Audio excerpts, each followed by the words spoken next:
भारत में जब भी पवित्र नदियों की बात आती है तो गंगा, यमुना, ब्रह्मपुत्र, नर्मदा और कावेरी नदी का ही नाम लेते हैं। माना जाता है कि इन धार्मिक नदियों में स्नान करने से व्यक्ति की आत्मा शुद्ध और पवित्र हो जाती है। इनमें से एक नदी है जो कि कुंवारी नदी के नाम से भी प्रचलित है। आखिर क्यों, कौन सी नदी कुंवारी कहलाती है? ऐसी कौन सी नदी है जो विपरीत दिशा में बहती है? मोदी जी, आपको मालूम है वो आपकी कौन सी माता है?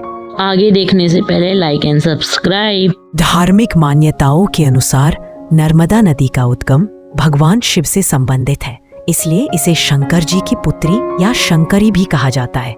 ऐसा कहा जाता है कि नर्मदा के किनारे पाए जाने वाले पत्थर शिवलिंग के आकार के होते हैं। इन लिंग के आकार के पत्थरों को बाणलिंग या बाण शिवलिंग कहा जाता है। ये पत्थर हिंदू धर्म के लोगों द्वारा दैनिक पूजा के लिए अत्यधिक पूजनीय माने जाते हैं। तमिलनाडु के तंजावुर में स्थित बृहदेश्वर मंदिर, जिसे राजा राजा चोल ने बनवाया था, इसमें सबसे बड़े बाणलिंग को स्थापित किया गया है।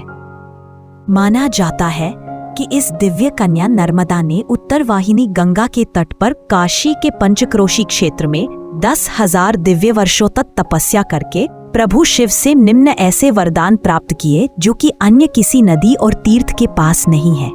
प्रलय में भी मेरा नाश न हो, मैं विश्व में एकमात्र पाप नाशिनी प्रसिद्ध हूँ, मेरा हर पाषाण नर्मदेश्वर शिवलिंग के रूप में बिना प्राण प्रतिष्ठा के पूजित हो।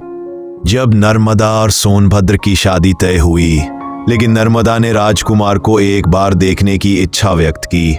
इसके लिए नर्मदा ने अपनी सहेली जोइला को गहने पहनाकर सोनभद्र के पास संदेश लेकर भेजा। जब सोनभद्र ने जोइला को देखा तो उन्हें नर्मदा समझकर प्रेम प्रस्ताव रख दिया। जोइला यह प्रस्ताव ठुकरा नहीं सकी और सोनभद्र से प्रेम करने लगी। जब नर्मदा को यह बात पता चली तो वह बहुत क्रोधित हुई और उन्होंने आजीवन कुमारी रहने का प्रण लिया। उसी समय से नाराज होकर नर्मदा विपरीत दिशा में बहने लगी और आखिर में अरब सागर में जा मिली।